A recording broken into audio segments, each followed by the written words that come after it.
네, 뉴스업 시작하겠습니다. 우크라이나가 미국이 제안한 러시아와의 30일 휴전안을 받아들이기로 했습니다. 3년 넘게 이어진 전쟁의 포성이 일단 멈출 가능성이 커졌는데 러시아가 수용할 것인지만 남았습니다. 런던에서 조수연 특파원이 보도합니다.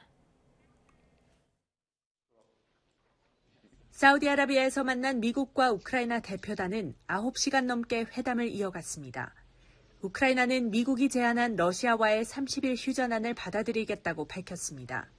이에 따라 미국은 우크라이나에 대한 정보 공유와 안보 지원을 재개하기로 했습니다. Above everything else, he wants the war to end, and I think today Ukraine has taken a concrete step in that regard. 양측은 광물 협정에 대해서도 가능한 빨리 타결하기로 뜻을 모았습니다. 이번 회담으로 트럼프 대통령과 젤렌스키 대통령이 백악관에서 충돌하며 빚어진 갈등을 상당 부분 해소한 것으로 보입니다. 트럼프 대통령은 이번 주 안에 푸틴 대통령과 소통하게 될 것 같다며 러시아가 휴전에 동의하길 바란다고 밝혔습니다.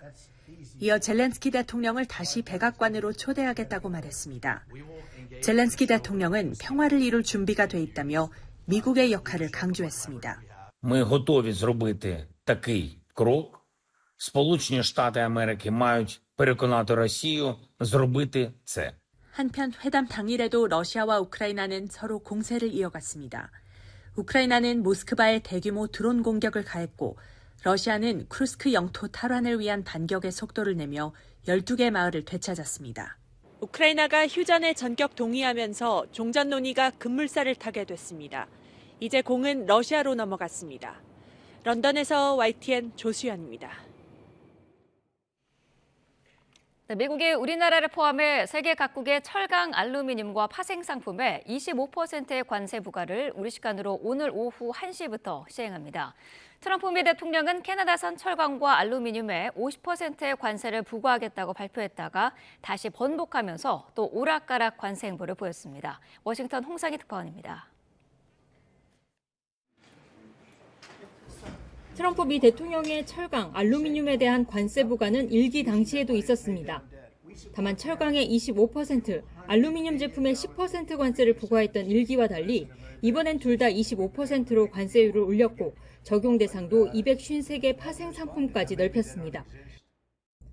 우리나라가 트럼프 1기 때 협상으로 얻어낸 연간 263만 톤의 철강 면제 쿼터도 없어져 당분간 타격이 불가피해졌습니다. 트럼프 2기 출범 이후 전 세계 모든 무역 상대국을 대상으로 한 것으로 본격적인 관세 전쟁의 시작인 셈입니다. I'm not happy with Mexico, or I'm not happy with Canada either. I imposed 25% tariffs on all foreign steel and aluminum. Our country's going to become rich again, very rich. I always say it's my favorite word in the dictionary. 하지만 트럼프 대통령의 관세 정책 혼란은 여전했습니다.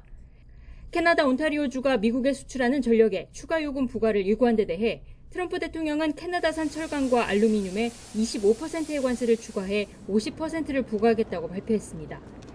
하지만 오후 들어 온타리오 주지사가 러트닉 미 상무장관과 대화 이후 추가 요금 부과를 중단하겠다고 하자 다시 말을 바꿨습니다. He has called and he said he's not going to do that. Okay, he's not going to do that. Will you make a different decision now about the tariffs on Canada? Will you reduce it? That, but probably so. Yeah, he was a gentleman. Will you reduce it? 트럼프 대통령과 백악관은 증시 하락 등 지금의 상황은 미국 경제의 황금기로 가기 위한 과도기일 뿐이라고 강조하고 있습니다. 트럼프 대통령의 오락가락한 관세 정책이 금융시장의 불확실성과 경기 침체에 대한 우려를 더 키우고 있다는 지적이 나오고 있습니다. 워싱턴에서 YTN 홍상입니다. 네, 25% 관세는 우리 시각으로 오늘 낮부터 시작이 될 텐데요. 그간 우리 정부와 철강업계도 분주히 대응책을 마련해왔지만 워낙 판이 완전히 뒤집히는 상황이다 보니 긴장 속에서 상황을 예의주시하고 있습니다. 황혜경 기자가 보도합니다. 지난해 우리나라는 미국에 철강을 29억 달러어치 수출했습니다. 캐나다와 멕시코, 브라질에 이어 4위입니다. 알루미늄 시장은 캐나다가 압도하고 있긴 하지만 아랍에미리트에 이어 3위입니다. 그런데 이제는 이 같은 순위를 장담할 수 없게 됐습니다. 철강 알루미늄 25% 관세가 본격 시작되기 때문입니다. 그간 철강업계는 관세 조치에 따른 품목별 시장 상황을 점검하는 등 비상 대응에 나섰지만 이렇다 할 묘수는 없는 상황. 미국 시장을 놓고 일본, 동남아 등과 무한 경쟁을 벌이게 돼 부담이 한층 커졌습니다. 다만 그동안 쿼터도 없이 무관세 혜택을 누렸던 캐나다, 멕시코 등과는 동등한 위치가 된 건 기회 요인으로 꼽히고 있습니다. 품질이나 가격 경쟁력 면에서 비교 우위에 선다면 오히려 수출이 늘어날 가능성도 있습니다. 또 트럼프 대통령이 역점을 두고 추진하는 알래스카 프로젝트가 실현되면 LNG 플랜트용 특수강 공급 역량을 갖춘 우리 업계에는 큰 시장이 열리는 셈입니다. 중국의 정부에서 감산을 하겠다고 언급을 했고 중국이 작년에 1억 1천만 톤 정도를 철강을 수출을 했었는데 5천만 톤을 감산을 하게 되면 중국의 수출 물량이 절반으로 줄어든다는 거기 때문에 정부는 철강업계와 소통을 강화하면서 관세 타격을 최소화하는 데 주력하고 있습니다. 특히 이번 관세 조치에는 철강과 알루미늄이 들어간 볼트와 너트 등 파생 상품 166 정도 포함됐는데 대부분 중소기업인 만큼 통관 업무 등의 지원을 강화할 방침입니다. YTN 황희경입니다. 관세 불확실성과 경기 침체 우려가 여전한 가운데 뉴욕 증시가 극도의 변동성을 보이며 일제히 하락했습니다. 뉴욕 증권거래소에서 다우존스 산업평균 지수는 전장보다 478.23포인트, 1.14% 급락한 41,433.48에 거래를 마감했습니다. S&P 500 지수는 전장보다 42.49포인트, 0.76% 내린 5,572.07, 나스닥 종합지수는 32.23포인트, 0.18%가 밀린 17,436.10의 장을 마쳤습니다. 헌법재판소가 최재해 감사원장과 이창수 서울중앙지검장 등 검사 3명에 대한 탄핵 심판 사건을 내일 선고하기로 했습니다. 이들에 대한 사건이 헌재 접수된 지 98일 만입니다. 차정윤 기자입니다. 윤석열 대통령 사건을 비롯해 모두 9건의 탄핵 심판 사건을 심리하고 있는 헌법재판소가 최재해 감사원장과 검사 3명에 대한 사건을 우선 처리하기로 했습니다. 지난해 12월 5일 탄핵소추안이 동시에 헌재에 접수된 지 98일 만에 결론도 함께 나오게 된 겁니다. 최 감사원장은 대통령 집무실과 관저 이전 과정에 대한 감사를 부실하게 했고 전현희 전 국민위원장에 대한 망신주기식의 표적감사 등을 했다며 탄핵 심판에 넘겨졌는데 부당한 정치적 목적이나 동기를 가지고 윤석열 정부가 원하는 방향으로 감사원의 권한을 행사했다는 의혹 또한 많습니다. 지난달 12일 단 한 차례만으로 변론이 종결됐습니다. 국회 탄핵 소추 사유는 사실과 다르거나 일방적이고 왜곡된 주장을 담고 있어 제 자신이 수긍하기 어렵습니다. 김건희 여사가 연루된 도이치모터스 사건 봐주기 수사 의혹이 쟁점이었던 이창수 중앙지검장을 비롯한 검사 3명에 대한 탄핵 심판 역시 두 차례 변론 끝에 지난달 24일 변론이 마무리됐습니다. 헌재가 윤석열 대통령 탄핵 심판을 최우선으로 처리할 거라는 예상을 깨고 두 사건을 먼저 선고하기로 하면서 윤 대통령 탄핵 심판 선고 일정에 미칠 영향에도 관심이 쏠립니다. YTN 차정은입니다. 윤석열 대통령의 탄핵 사건 선고일이 정해지지 않은 가운데 헌재가 결론이 나올 때까지 매일 오후 평일을 진행하기로 했습니다. 윤 대통령 탄핵 사건 선고는 다음 주 후반을 넘길 것으로 보입니다. 신지원 기자가 보도합니다. 윤석열 대통령의 탄핵 심판 선고 기일이 사실상 3월 중순을 넘길 것으로 보입니다. 이번 주 최재해 감사원장과 이창수 서울중앙지검장 등 다른 탄핵 사건 선고가 예정된 만큼 하루 이틀 간격으로 잇따라 판결 선고를 내리기가 쉽지 않기 때문입니다. 숙고를 거듭하고 있는 헌법재판소는 윤 대통령 탄핵 사건의 결론이 날 때까지 매일 오후 재판관 평의를 열기로 했습니다. 철저한 보안 속 평의에 속도를 내고 있지만 윤 대통령 탄핵 사건 선고는 역대 대통령 사례보다 늦어지고 있습니다. 고 노무현 전 대통령 탄핵 사건은 최종 변론 이후 14일 만에, 박근혜 전 대통령은 최종 변론 후 11일 만에 판결 선고됐습니다. 지난달 26일 최종 변론을 마친 윤 대통령 사건도 전례를 고려하면 이번 주에 선고될 거란 전망이 나왔었지만 변론 기일마다 윤 대통령이 직접 출석해 탄핵 사유를 반박하며 절차적 정당성을 따진 데다 비상계엄이라는 사안의 성격과 쟁점이 크게 달라 평의가 길어지는 것으로 보입니다. 비상계엄을 계기로 탄핵소추된 한덕수 국무총리와 박성재 법무부 장관 사건도 아직 선고기일이 잡히지 않거나 변론이 진행 중인 상황입니다. 여기에 윤 대통령의 구속 취소까지 탄핵 심판 변수라는 해석도 나왔지만 헌법재판소는 형사재판과 탄핵 심판은 별개라며 윤 대통령의 석방이 탄핵 사건에 영향을 주지는 않을 것이라고 밝혔습니다. YTN 신지연입니다. 우리 고용 관련 속보입니다. 취업자가 2달 연속 10만 명대 증가에 그쳤습니다. 통계청이 발표한 2월 고용 동향에 따르면 지난달 취업자는 2,817만 9천 명으로 1년 전보다 13만 6천 명 증가했습니다. 올 들어 취업자는 1월 13만 5천 명에 이어 2달째 10만 명대 증가에 머물렀습니다. 산업별로는 보건복지업이 19만 명 넘게 취업자가 늘었지만 건설업이 16만 7천 명, 제조업은 7만 4천 명 감소했습니다. 건설업은 10개월 연속, 제조업은 8개월째 취업자가 줄었습니다. 연령대별 취업자는 60세 이상에서 34만 2천 명 증가했지만 20대는 22만 8천 명, 40대는 7만 8천 명이 각각 줄었습니다. 국민의힘 일부 의원들이 헌법재판소에서 1인 시위에 나선 가운데 내일부터는 5명씩 조를 꾸리는 5인조 릴레이 농성으로 확대하기로 했습니다.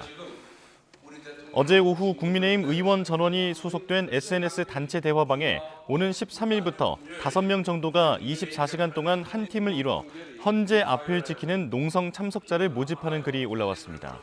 오후 6시 반 기준 33명이 참여 의사를 밝혔는데 윤상현, 강승규, 박대출, 장동혁, 유상범, 김승수, 구자근 의원 등이 차례로 이름을 올렸습니다. 김기현 전 대표와 추경호, 윤재옥 전 원내대표, 조배숙, 박덕흠, 김정재, 이만희 의원 등 중진들도 명단에 포함됐습니다. 더불어민주당 5, 6선 중진 의원들이 윤석열 대통령의 파면을 촉구하는 서한을 헌법재판소에 보냈습니다. 민주당 조정식, 추미애, 안규백 의원 등은 헌재에 이러한 내용을 담은 내장 분량의 서한을 제출했습니다. 조승래 수석 대변인은 기자들과 만나 의원들이 할 수 있는 것을 선수별로 논의했고 그 결과를 가지고 행동하는 거라고 설명했습니다. 전재수 국회 문화체육관광위원장 등 민주당 소속 상임위원장들도 헌재에 같은 내용을 담은 서한을 보낼 계획인 것으로 알려졌습니다. 윤석열 대통령에 대한 탄핵 선고가 임박하면서 찬반 여론전이 헌법재판소 홈페이지로도 번졌습니다. 특히 자동 프로그램인 매크로를 이용해 탄핵 반대 글이 다수 올라왔다는 의혹이 제기되면서 경찰도 조사에 나섰습니다. 윤웅성 기자가 단독 보도합니다. 헌법재판소 공식 홈페이지입니다. 자유 게시판을 누르자 대기 순번이 1000번이 넘습니다. 겨우 들어가도 접속자가 많아 페이지를 불러오는데 꽤 긴 시간이 소요되는데 어렵게 들어간 게시판에는 헌재가 탄핵을 인용해야 한다거나 반대로 기각해야 한다는 내용의 글이 줄지어 올라와 있습니다. 찬반 집회가 온라인상으로도 번진 겁니다. 그런데 여기서 윤석열 대통령 지지자들이 자동 프로그램 매크로를 활용했다는 의혹이 제기됐습니다. 지난 9일 DC인사이드 국민의힘 갤러리에 매크로를 이용해 헌재 자유 게시판에 탄핵 반대 글을 올리는 방법이 소개됐는데 작성자는 자신이 만든 프로그램을 활용하면 클릭 몇 번으로 사기 탄핵 각하하라 등의 문구가 자동 삽입된 탄핵 반대 글이 게시판에 등록된다고 설명했습니다. 헌재는 실제로 지난 9일부터 게시글이 평소보다 10배 이상 늘었는데 이 가운데 매크로를 이용한 경우가 탐지됐다고 밝혔습니다. 일단 매크로 이용을 막은 헌재는 윤 대통령 탄핵 심판이 진행되는 동안 이 프로그램을 사용했던 IP 접속도 차단할지 검토하고 있습니다. 경찰도 헌재 게시판 이용량 폭증과 매크로의 연관성을 들여다보고 있습니다. 서울경찰청 사이버수사대는 헌재 게시판에서 매크로를 이용한 여론 조작이 일어났다는 의혹이 불거진 지 하루 만에 내사에 착수했습니다. 경찰은 사실관계를 확인한 뒤 업무방해 혐의를 적용할지 검토할 계획입니다. YTN 윤웅성입니다. 심우정 검찰총장의 즉시 항고 포기로 구속기간 계산을 둘러싼 일선의 혼란이 커지자 대검찰청이 전국 검찰청에 해오던 대로 시간이 아닌 날로 기간을 따지라는 지침을 내렸습니다. 다만 가급적 신속히 사건을 처리하라는 당부도 함께 전했는데 일선 검사들의 실무 고민이 해결될 수 있을지는 미지수입니다. 송재인 기자의 보도입니다. 구속기간 산정법과 관련한 일선의 항의성 문의가 검찰 내부망을 통해 빗발친 지 하루 만에 대검찰청이 전국 검찰청에 공문을 내렸습니다. 재판부가 구속기간을 날이 아닌 시간으로 따져야 한다고 판단한 건 동의하기 어렵다고 거듭 강조하면서 일선에서도 구속기간은 종전과 같은 방식, 즉 시간이 아닌 날을 기준으로 산정해달라고 정리에 나섰습니다.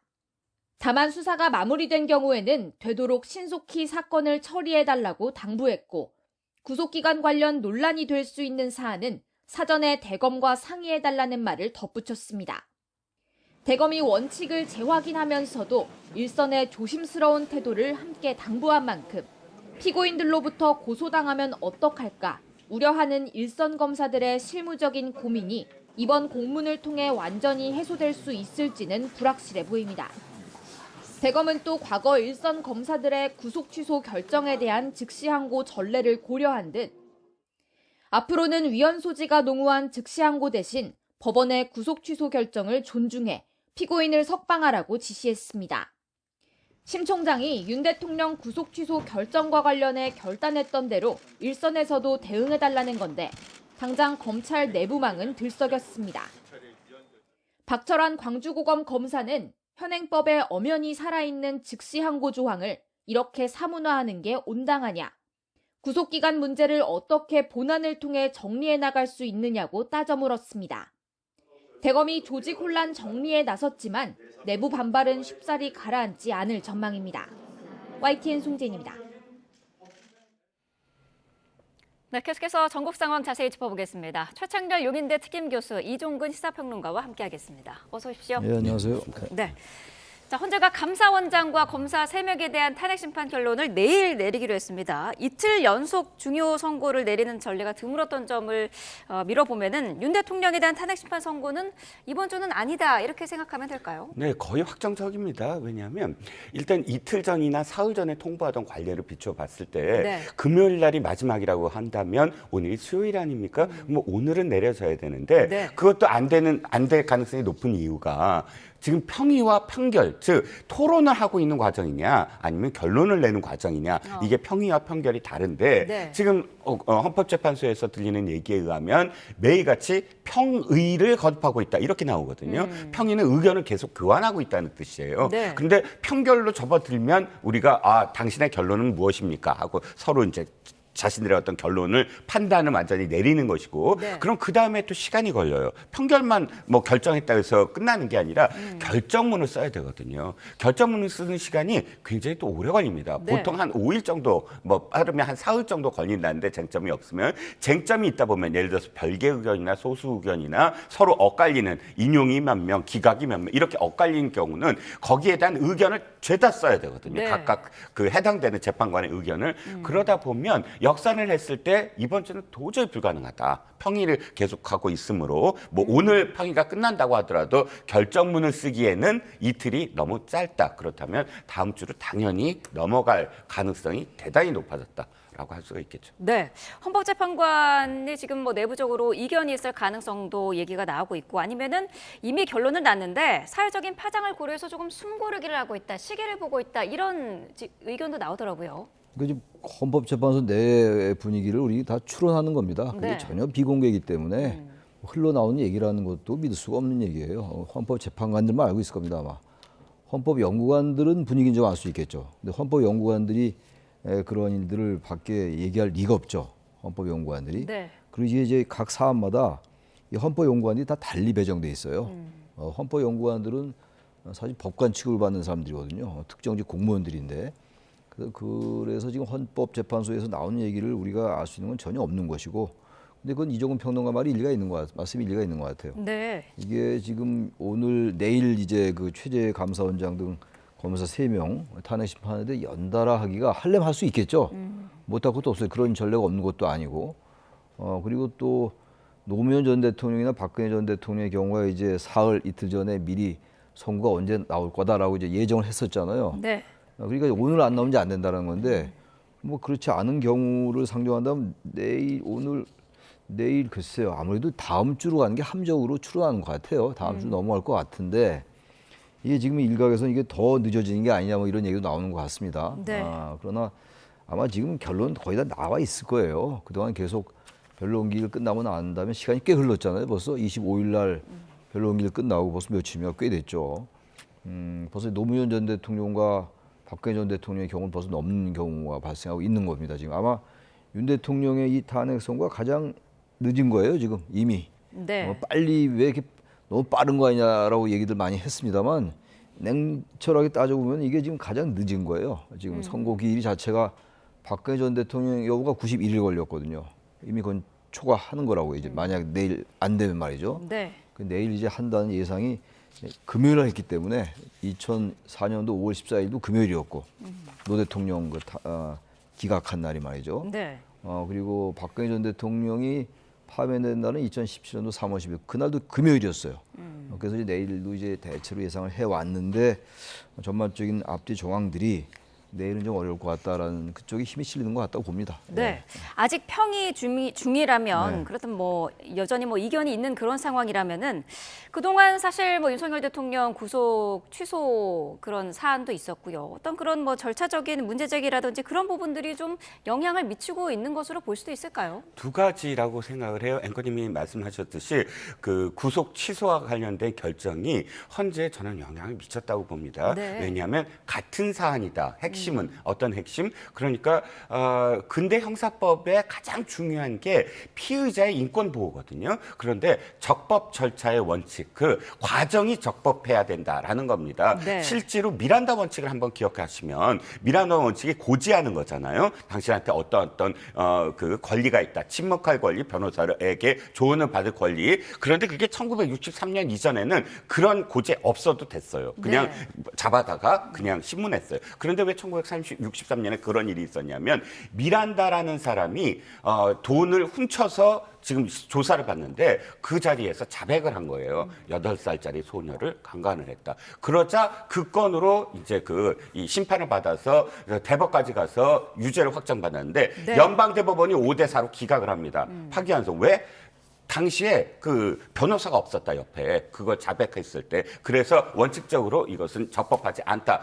그런데 결과적으로 미란다는 사실은 죄가 있는 사람이에요. 죄가 있는 사람인데도 불구하고 그렇게 했단 말이죠. 자, 다시 말씀드리지만 이런 적법한 절차, 피의자의 인권을 보호하지 아니한 과정에서 그대로 이게 심판을 받는다면 그 사람이 나쁜 사람이든 좋은 사람이든 그것은 안 된다라는 게 인권 보호의 원칙이라면 네. 구속 취소 절차를 지금 제대로 지키지 않았다라고 해서 지금 구속을 취소하고 석방시켜 준 게 헌법재판소의 어떤 영향? 헌법재판소에서 지금 윤 대통령 대리인단이 적법하지 않다. 최소한 방어권을 보장하지 않는다라든지 또는 변론 기일과 관련해서 변호사 상의하지 않는다든지 너무나 많은 어떤 그런 문제 제기가 쌓여 있었는데 네. 이걸 그대로 만약에 강행한다고 한다면 나중에 그것을 그 결과가 어떻게 나오든 간에 어떠한 국민도 다 고개를 끄덕이게 만들 수 있겠느냐. 여기에 대한 고민이 분명히 저는 있다고 보거든요. 네. 그래서 내부에서도 혹시나 추정입니다만 이거 변론을 한번 재개를 해서라도 우리가 그런 어떤 문제들을 좀 해소하는 게 어떠냐라는 의견이 있지 않을까. 그런 점에서 상당히 좀 고심하지 않을까라는 조심스럽게 추정도 해봅니다. 네, 한덕수 총리 탄핵 심판의 선고기일도 아직 뭐 정해지지도 않은 그런 상황인데 이 사안은 왜 이렇게 오래 걸리는 걸까요? 글쎄요. 근데 날짜를 보니까 네. 윤 대통령보다 한덕수 총리의 변론 전결이 좀 빨리 끝나긴 끝났어요. 왜 빨리 끝나냐? 한 차례밖에 안 했어요. 네. 변론 기일을. 근데 윤 대통령은 11차례 했잖아요. 시작은 윤 대통령이 훨씬 빨리 했어요. 네. 되게 선입선출 얘기들 많이 하던데 정확히 보면 변론기일이 한 차례밖에 없었기 때문에 이제 일찍 끝난 거지만 심판 접수도 훨씬 빨리 됐죠. 윤 대통령은 12월 14일 날 됐고 네. 한덕수 총리는 12월 27일 날 심판이 헌재에 접수가 됐다고요. 이런 걸로 봐서 지금 한덕수 총리가 너무 이렇게 늦어지느냐 이런 얘기도 있어요. 네.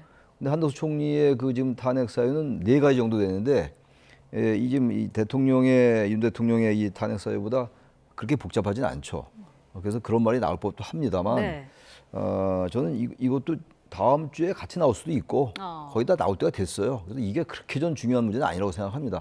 근데 문제는 지금 이제 자꾸 헌재의 그 절차적 문제가 있다라고 얘기하고 있는 거 아니에요? 윤 대통령이 이제 석방이 됐고 말이죠. 네. 구속 취소가 됐고 그걸 이제 바로 석방지휘를 해서 석방이 됐단 말이죠. 검찰이. 근데 저는 지금 헌재가 뭘 그렇게 절차적 흠결이 있는지를 모르겠어요. 대체로 이제 국민의힘이나라든지 대통령 측에서 제기하는 건 이거예요.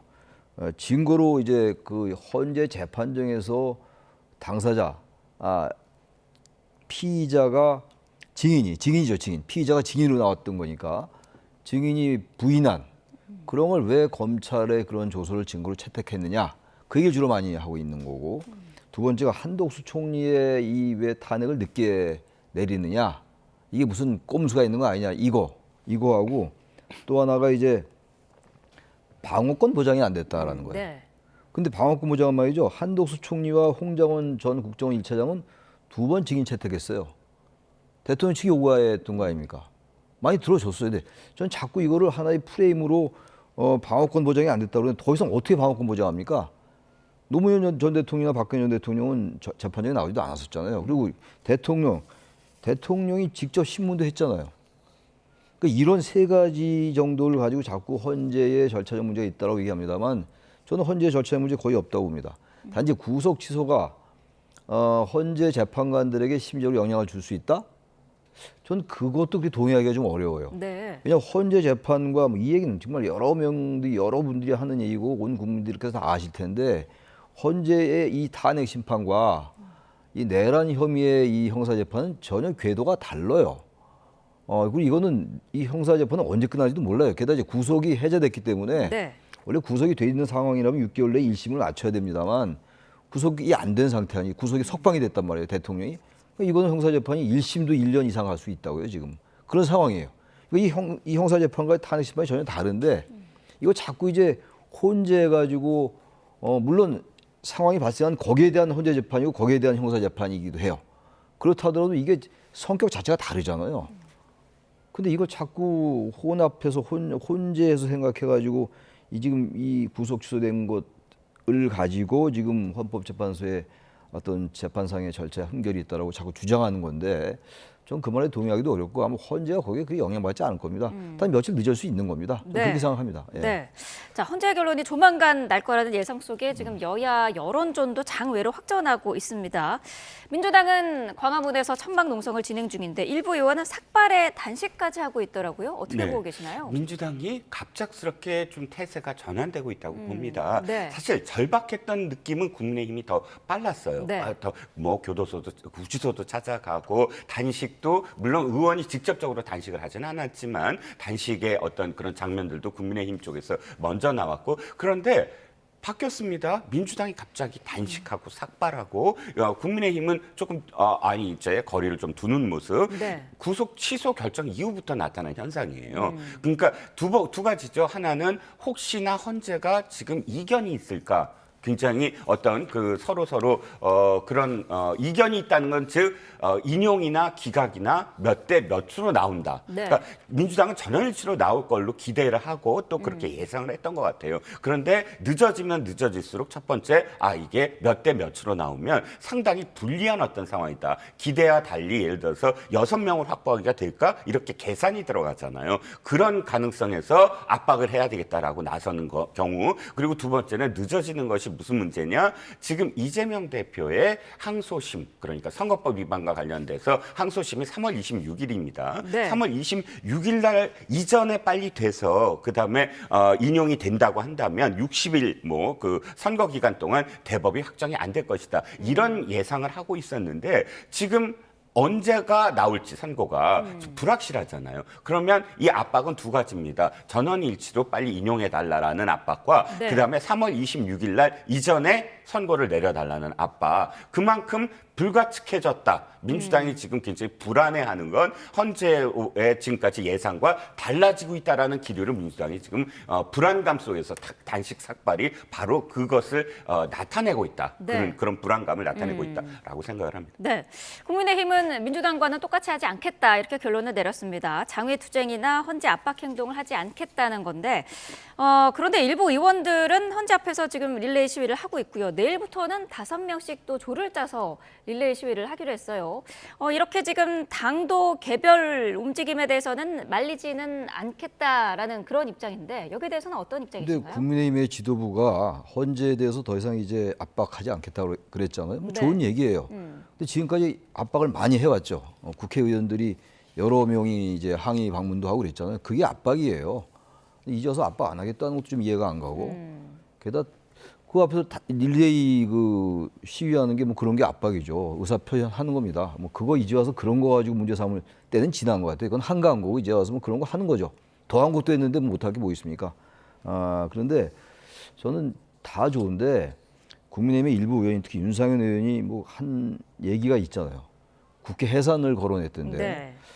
어떤 논리로 자꾸 그런 얘기를 하는지 이해할 수가 없어요. 정말로 이해할 수 없고 그리고 이제 국민의힘 의원들이 한 얘기 중에서 정말 제가 도저히 받아들이기 어려운 얘기가 너무 많아요. 너무 많고 어떤 의원은 또 민주당 민노총과 북한 노동당과의 관계를 밝혀라라고 얘기한 중진 의원도 있고 말이죠. 뭐 굉장히 많습니다.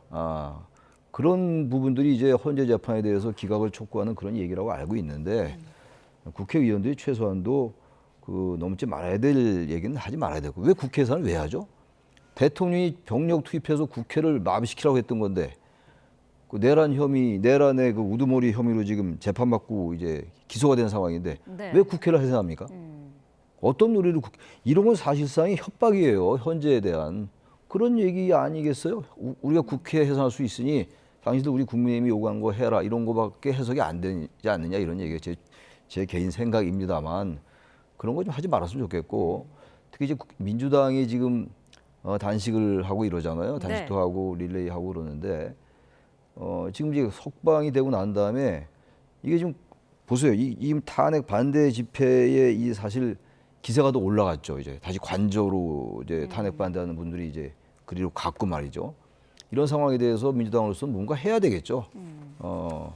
제가 최근에 어떤 우연한 기회에 더불어민주당의 박수현 의원을 만난 적이 있어요. 최근에. 네. 근데 그분이 저한테 한 얘기가 왜 내가 왜 단식을 하느냐 물어봤어요. 그럼 단식을 곧 들어갈 거라고 그러더라고요. 이제 뭐 저하고 밥 먹은 다음에 단식에 들어갈 거다 그랬고 왜 갑자기 단식하느냐 그랬더니 밖에서 이제 그런 이 탄핵 찬성의 여러 움직임들이 있는데 너무 민주당이 거기에 대해서 뭐 반관은 아닙니다만 너무 그분들의 생각을 담지 못했다. 그러니까 뭔가라도 해야 된다는 그런 절박함 때문에 단식에 들어갈 거다라고 얘기하고. 네. 근데 그날 보니까 단식에 진짜 들어갔더라고요. 아까도 화면에 나오던데. 그러니까 그런 게 민주당의 생각인 것 같아요. 그러니까 지금 물론 이제 이재명 대표의 그 뭡니까 그 사법 리스크 때문에 뭐 그런 거 전혀 없지 않겠죠. 아무래도 재판이 이제 이 판결보다 더 늦게 이 탄핵 심판이 늦게 나오면 대법원 판결은 또 그만큼 늦게 나올 수 있는 거. 네.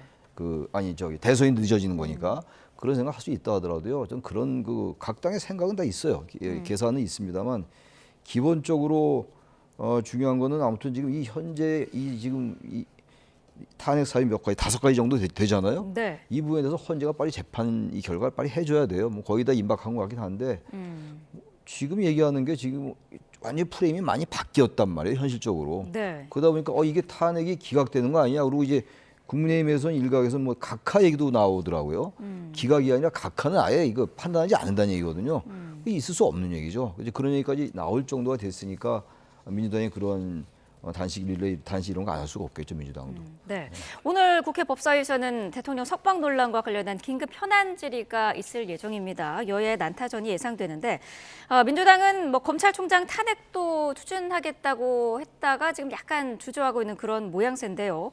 탄핵 남발이라는 그 여당의 지적에 대해서 잘못된 프레임이 씌워지고 있다라고 어제 윤정건 원내대변인이 얘기를 하더라고요. 네. 어떻게 들으셨습니까? 그렇다면 탄핵을 해야죠. 잘못된 프레임이라면 그게 그렇게 당당하다면 당장 그 최상목 권한대행이나 혹은 심의정 검찰총장에서 탄핵하는 게 마땅한데 왜 안 하겠습니까? 바로 12월 둘째 주부터의 흐름이 바뀌었다. 즉 당시 한덕수 국무총리를 탄핵함으로써 그 당시부터 굉장히 많은 비판을 받았거든요. 네. 국민들은 한덕수 권한대행이 뭘 잘해서가 아니라 대통령이 지금 권위 또는 대통령이 직무정지를 당했다면 일단 권한대행이 누가 됐든지 간에 안정된 그러니까 그 시국 동안 예를 들어서 막 2개월이면 2개월 내로 안정된 그런 국정 운영을 바래요. 그런데 그러니까 노무현 대통령이나 박근혜 전 대통령 때 그때 당시 직무정지 됐을 때의 권한대행들이 인기가 치솟았어요. 당시 네. 황교안 총리라든지 또 고건 총리라든지 그건 그 두 분이 잘해서가 아니라 안정적으로 좀 해달라라는 어떤 의미라고 저는 생각을 하거든요. 근데 그것을 한덕수 총리만이 아니라 어떠한 사람도 지금 당시 재판관을 임명하고 자기 뜻대로 하지 않으면 탄핵하겠다라는 그런 식의 협박성 그 발언이 굉장히 민주당의 어떤 그런 그 이미지를 깎아먹었거든요. 네. 지금도 마찬가지입니다. 탄핵하겠다 하지만 왜 그 이후로 못하고 있냐 하면 30번째인데 3년 동안 30번째예요. 그러면 1년에 10번이고 1년에 10번이면 한 달에 한 번씩 탄핵을 했다는 얘기잖아요. 그러면 직무정지를 시켜서 그냥 국정을 흔들겠다. 이런 의도라고 사실 생각할 수밖에 없으므로 네.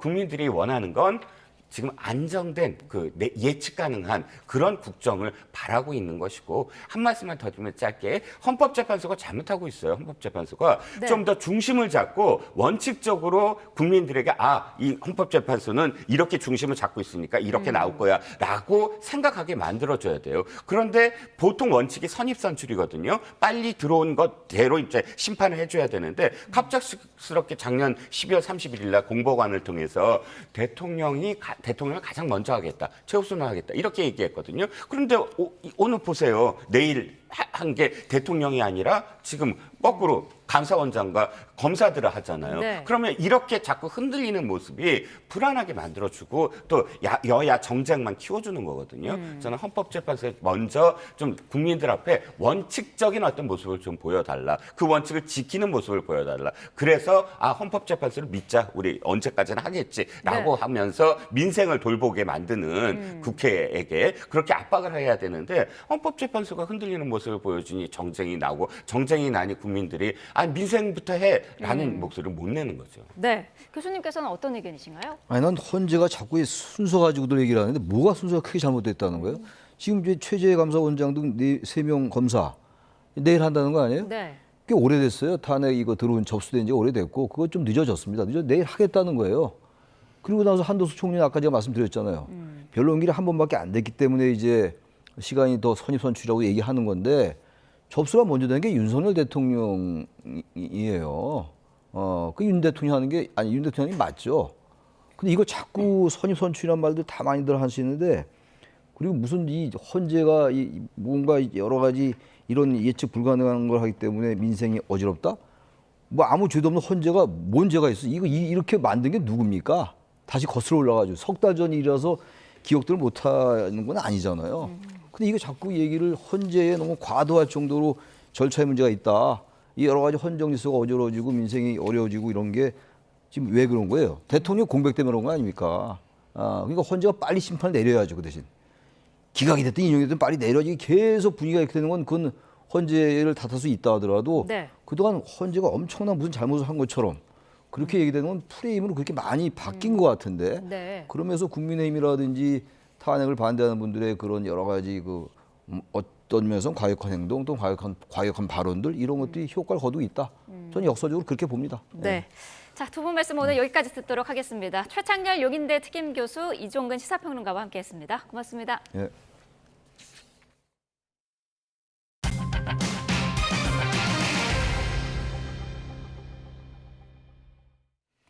민주당 이재명 대표의 위증교사 사건 항소심 첫 재판에서 검찰과 이 대표 측이 격돌했습니다.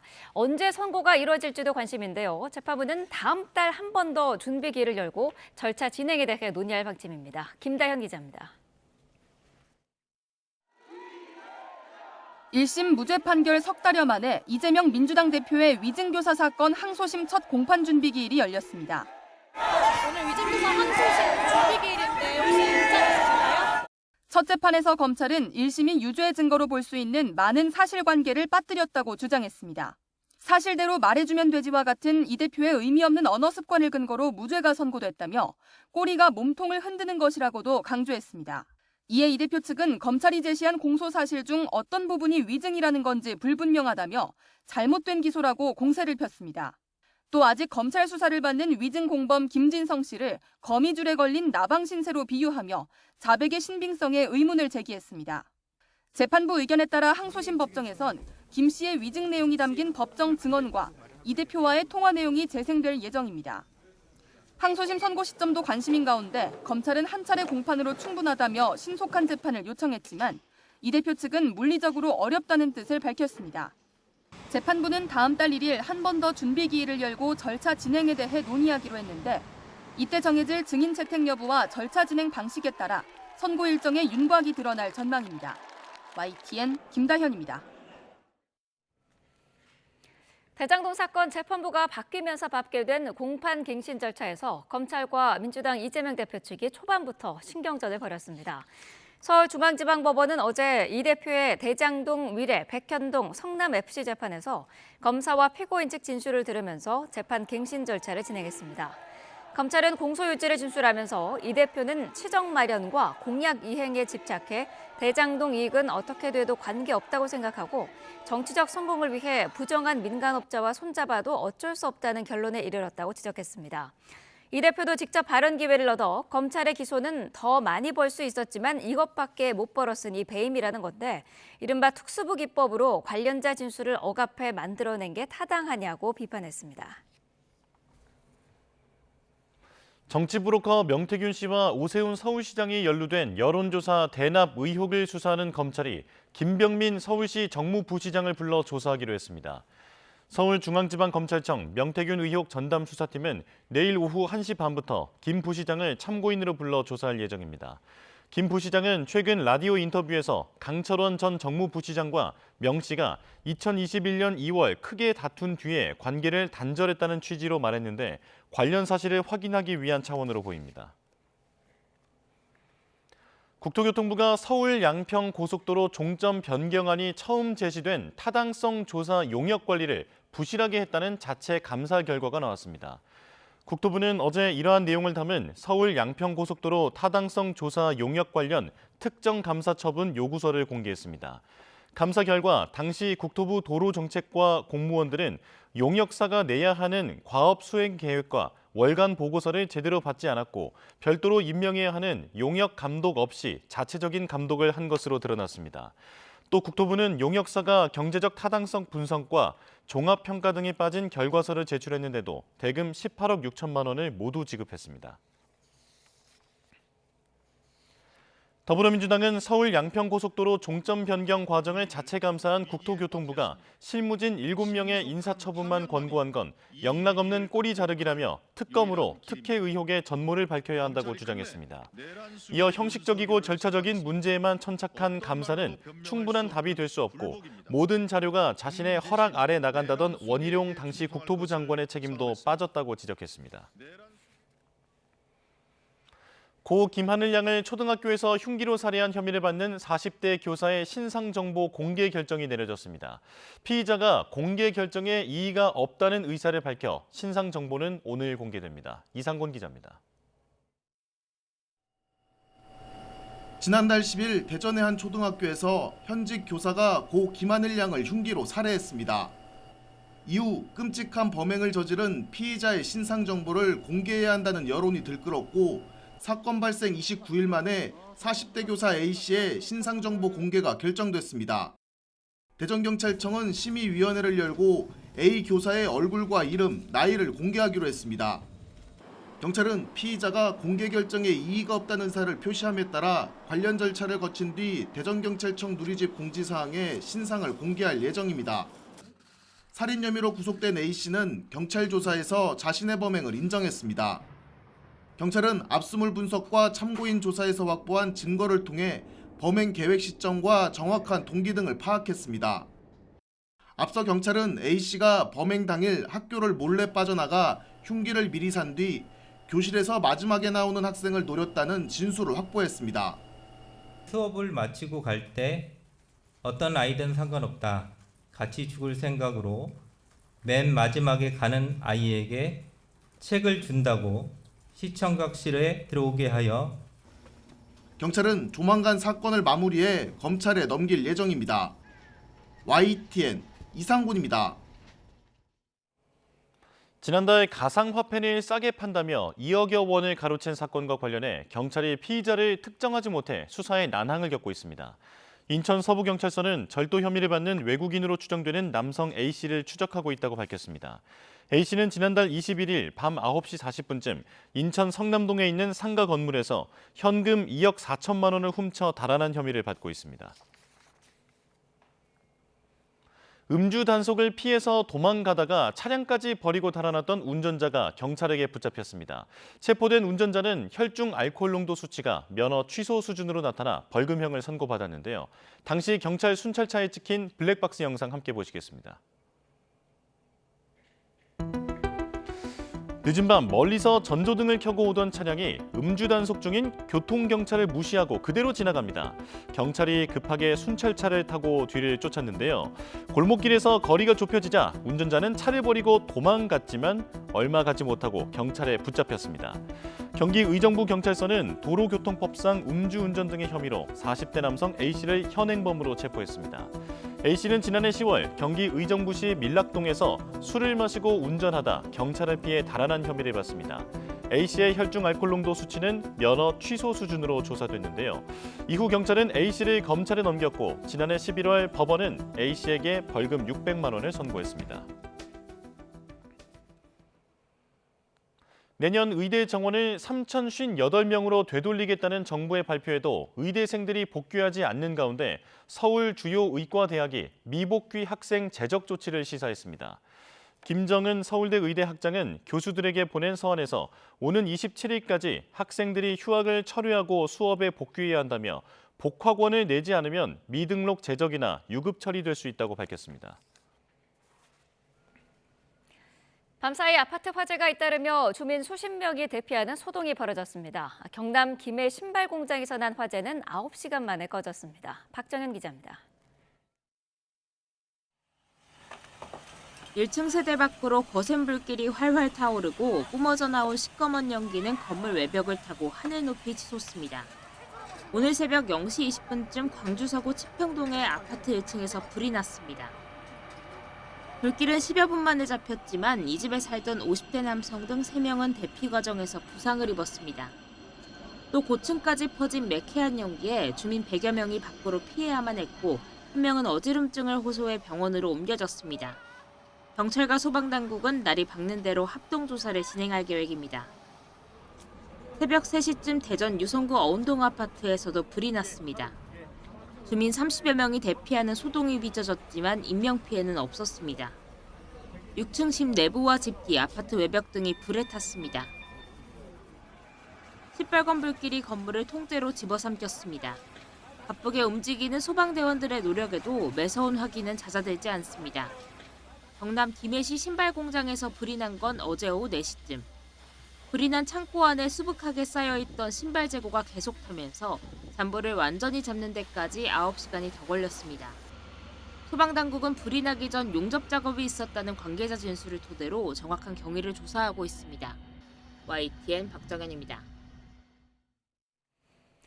서울 강남구 청담동 공사장 지하에서 가스 폭발로 추정되는 사고가 발생해 3명이 크고 작은 부상을 입었습니다. 재개발 공사 현장에서는 화물차 운전자가 자재에 깔려 숨지는 사고가 났습니다. 김미영 기자가 보도합니다. 곳곳에 철근이 드러나 있는 공사 현장. 구급대원들이 부상자에게 응급 조치를 합니다. 아침 8시 10분쯤 서울 청담동 공사장에서 가스가 폭발했다는 119 신고가 접수됐습니다. 폭발 사고는 근린 생활시설이 지어지고 있는 이곳 공사 현장 지하에서 발생했습니다. 이 사고로 지하 8층에서 일하던 50대 작업자 3명이 다쳤습니다. 이 가운데 1명이 다리를 크게 다치고 또 다른 1명은 온몸에 화상을 입는 등 2명이 중상인 것으로 확인됐습니다. 경찰과 소방은 지하에서 산소 용접기로 철근을 자르다가 가스가 폭발한 것으로 보고 정확한 사고 원인을 조사하고 있습니다. 저희가 파악한 바에 따르면 이 지하 8층에서 용접 작업을 하던 작업자가 이제 LPG 가스통 폭발로 인해서 다친 걸로. 고용노동부는 산업안전보건법과 중대재해처벌법 위반 여부를 조사하는 가운데 강남구청도 해당 공사장의 작업 중지를 지시하고 인근 건물에 대해서도 폭발 영향이 없는지 안전 진단에 나섰습니다. 서울 이문동에 있는 재개발 공사 현장에서는 화물차 운전자가 공사 자재에 깔리는 사고가 났습니다. 오후 2시 20분쯤 신고를 접수한 소방은 심정지 상태인 30대 남성 운전자에게 심폐소생술을 하며 병원으로 옮겼지만 결국 숨졌습니다. 경찰은 남성이 차에서 쇠파이프를 내리다가 사고가 난 것으로 보고 정확한 경위를 조사하고 있습니다. YTN 김희영입니다. 갑작스레 세상을 떠난 가수 휘성의 장례는 유가족이 마음을 추스르는 대로 조용히 치러질 것으로 보입니다. 연예계 동료들도 추모 메시지를 내고 있는데요. 김승환 기자가 보도합니다. 가수 휘성이 자택에서 숨진 채 발견된 가운데 경찰이 사망 경위를 조사하고 있습니다. 국립과학수사연구원에 부검을 의뢰해 구체적인 시점과 원인을 파악합니다. 휘성의 장례 절차는 아직 확정되지 않았습니다. 휘성의 소속사는 유가족이 큰 충격과 슬픔에 장례를 진행하지 못하고 있다고 전했습니다. 마음이 추슬러지는 대로 절차를 진행하고 유족 뜻에 따라 조용히 치를 예정이라고 밝혔습니다. 또 유가족을 위해 확인되지 않은 루머와 추측성 보도는 자제해달라고 요청했습니다. SNS를 통해 동료 연예인들의 추모도 이어지고 있습니다. 가수 윤민수는 나중에 다시 만나 또 함께 노래하자면서 안타까움을 드러냈고 가수 버벌진트는 함께했던 순간들 모두 영광이었고 고마웠다며 고인을 추모했습니다. 이번 주 토요일 오는 15일로 예정됐던 휘성과 KCM 합동 콘서트는 갑작스러운 비보로 취소됐습니다. 생전 SNS에 마지막으로 올렸던 콘서트 관련 게시글엔 많은 팬이 댓글을 달아 고인을 애도하고 있습니다. YTN 김승환입니다. 홈플러스에 납품을 중단했던 식품 기업들이 차례로 복귀하고 있지만 협상력이 떨어지는 소상공인 입점 점주들은 의뢰 입장에서 여전히 불안감을 감추지 못하고 있습니다. 대금을 받지 못할까 걱정하는 마음에 급기야 자체 단말기까지 등장했습니다. 오동건 기자가 취재했습니다. 홈플러스가 기업회생 절차에 들어간 뒤 입점업주가 직접 설치한 결제 단말기입니다. 원래 판매 다음 달에 정산을 받는 구조인데 정산금이 들어오지 않자 이처럼 자체 결제를 시작했습니다. 영업을 위한 어쩔 수 없는 선택이지만 홈플러스 측에서 불이익을 줄 수 있다는 우려도 큽니다. 지금 당장이라도 문을 닫을 수 없으니까 운영은 해야 되는데 자체 포스를 쓰면 나중에 계약 해지를 당할 수도 있다. 홈플러스는 식품 입점 점주부터 오는 14일부터 50%를 지불하고 순차적으로 대금을 주겠다고 약속했지만 불안감은 여전합니다. 3월분에 도직을 받아야 되는 상황인 건데 거기에 대한 어떤 특정한 약속이라든지 어떤 공지라든지 저희가 안내를 받은 사항은 아직까지 딱히 없는 것으로. 납품을 중단했다가 돌아온 동서식품과 팔도 등 식품업체들은 입금이 중단되면 언제든지 공급을 중단한다는 입장입니다. 홈플러스가 한 달에 필요한 금액은 납품업체와 입주업체 대금, 임직원 월급까지 총 5천억 원으로 추산됩니다. 23년도 매출 약 7조 원을 기준으로 보면 한 달 매출은 약 5,700억 원. 홈플러스는 이러한 수치를 토대로 사태 해결을 자신하고 있습니다.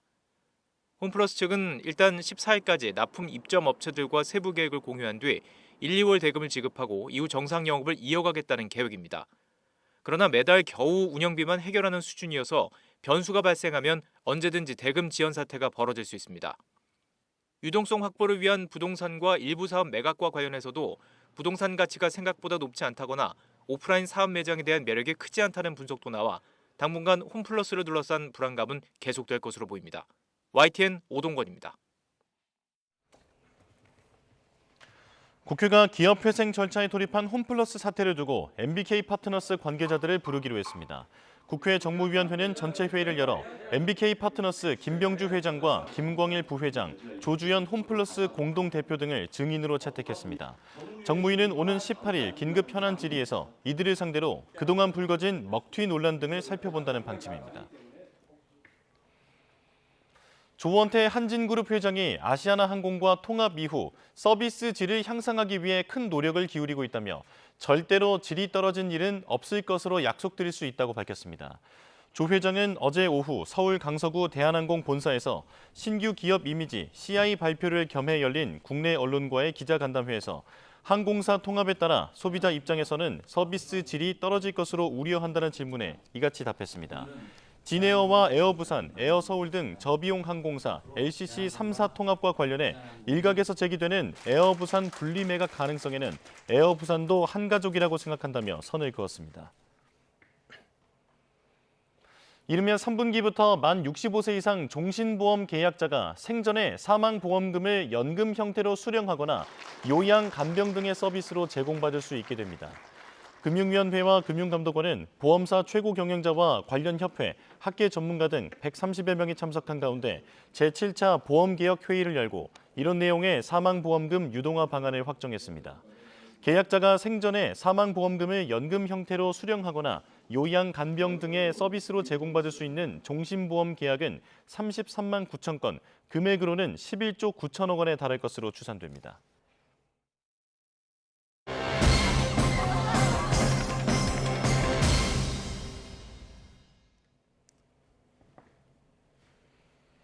네, 탄핵 심판 쟁점을 짚어보는 보도. 오늘은 정치인 체포 지시 의혹을 둘러싼 공방을 다뤄보겠습니다.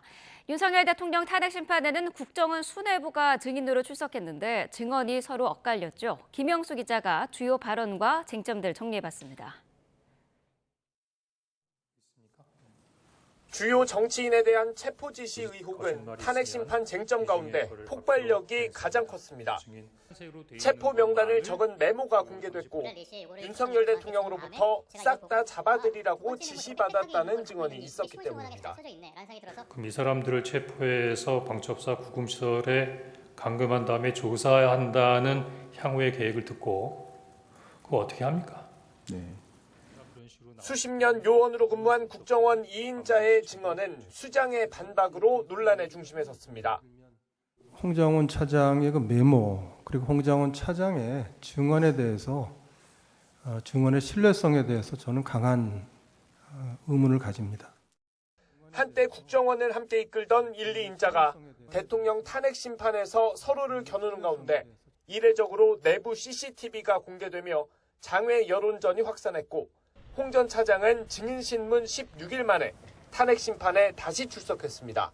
보좌관한테 정설 한번 시키 천만다행이라고 생각합니다. 만약에 제가 혼자만 가지고 있었고 혼자만 섰다면 누가 제 말을 믿어주겠습니까? 정치인과 특정 법관에 대한 체포는 그 자체로 불법성이 짙지만 체포까지 이어지지 않았던 만큼 헌재 변론에서 실체가 뚜렷하게 확인되지는 않았습니다. 윤 대통령은 정치적인 의도가 담긴 공작이라고 반발 수위를 끌어올렸습니다. 저와 통화한 거를 가지고 대통령의 체포 지시라는 것과 연결을 해서 바로 이 내란과 탄핵에 이 공작을 했다는 게 문제입니다. 체포 명단에 출처로 지목된 여인영 전 방첩사령관은 헌재에서 증언을 사실상 거부했는데 조지호 경찰청장은 홍장원 전 차장과 비슷한 명단을 수사기관에 진술했습니다. YTN 김영수입니다. 네, 헌법재판소는 대통령 탄핵 심판 변론을 끝낸 뒤 아직 선고일을 정하지 못하고 있습니다. 역대 가장 오랜 기간 수기를 이어가고 있는데요. 현장 상황 알아보겠습니다. 권준수 기자. 네, 헌법재판소입니다. 네, 재판관 평의는 오늘도 진행되죠? 네, 오늘도 헌법재판관들은 오후 2시에 평의를 진행합니다. 헌재는 지난달 25일 변론을 종결한 뒤 휴일을 제외하고 15일 동안 거의 매일 평의를 열어 사건을 검토해 왔는데요. 노무현, 박근혜 전 대통령 당시 변론을 마치고 탄핵 심판 결론을 내는데 각각 14일과 11일이 걸렸던 점을 비춰보면 가장 오랜 기간 심사숙고하는 모습입니다. 만약 다음 주에 선고가 이뤄진다면 탄핵 소추일부터 결과가 나오기까지의 시간도 최장 기록을 세울 거로 보이는데요. 윤 대통령 탄핵 소추는 지난해 12월 14일 접수됐고 90일 가까이 시간이 흘렀는데 박근혜 전 대통령은 91일 만에 선고가 이뤄진 바 있습니다. 네, 한덕수 총리의 사건도 선고기일이 아직 안 잡힌 거죠? 맞습니다. 한 총리 사건의 탄핵 심판 결과도 윤 대통령 사건과 함께 선고가 늦어지고 있습니다.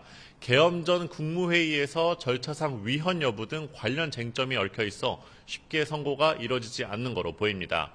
박성재 법무부 장관 탄핵 사건도 진행 중인데요. 오는 18일에 변론이 잡혀 있어서 결론까지는 상당한 시간이 더 걸릴 전망입니다. 내일은 이창수 서울중앙지검장과 최재해 감사원장 등의 탄핵심판 선고가 잡혀 있어서 한 총리와 윤 대통령 사건은 다음 주로 넘어갈 가능성이 큽니다. 헌재가 이틀 연속 선고를 내린 경우는 드물었기 때문인데요. 만약 다음 주 초에 선고를 진행한다고 하면 이번 주 안으로 기일을 통지할 가능성이 큽니다. 네, 오늘 헌재 주변 상황은 어떻습니까? 네, 이른 아침부터 헌법재판소 주변에 많은 시민이 정문 앞에 몰렸는데요. 윤 대통령을 지지하는 단체가 탄핵 심판을 각하하라고 목소리를 내고 있습니다. 헌재와 가까운 안국역 주변에서도 오전 11시부터 집회가 예정돼 있는데요. 오후에는 어제에 이어 오늘도 탄핵을 반대하는 기독교 단체에서 삭발식을 진행합니다. 반면 탄핵을 찬성하는 단체, 참여연대 등에서는 경복궁역과 광화문에서 기자회견과 시국 선언을 할 예정인데요. 안국역 부근에선 저녁에 촛불 문화제가 잡혀 있는데 정치적 불확실성을 없애기 위해 헌재가 윤 대통령의 파면을 하루빨리 선고하도록 촉구한다는 계획입니다. 경찰은 만일의 사태를 대비해 헌재 정문뿐만 아니라 외곽에 기동대 등을 배치한 상황입니다. 지금까지 헌법재판소에서 YTN 권유수입니다. 네, 폭력 사태나 테러를 막기 위해서 헌법재판소 상공을 비행 금지 공역으로 지정하는 방안이 추진되고 있습니다. 경찰은 이와 함께 파출소 등에 보관 중인 민간인 소유 총기 출고도 일정 기간 금지할 것으로 보입니다. 박기환 기자가 보도합니다. 경찰이 임시 비행금지 공역 지정을 요청한 곳은 서울 종로구 헌법재판소 반경 1.8km 이내 지역입니다. 현재도 관할 당국의 승인을 받아야만 드론을 띄울 수 있는 비행 제한 공역에 속합니다. 여기에 더해 대통령실과 원전 시설에 적용되는 비행 금지 공역으로 통제 수위를 높여서 비행 자체를 막겠다는 뜻입니다.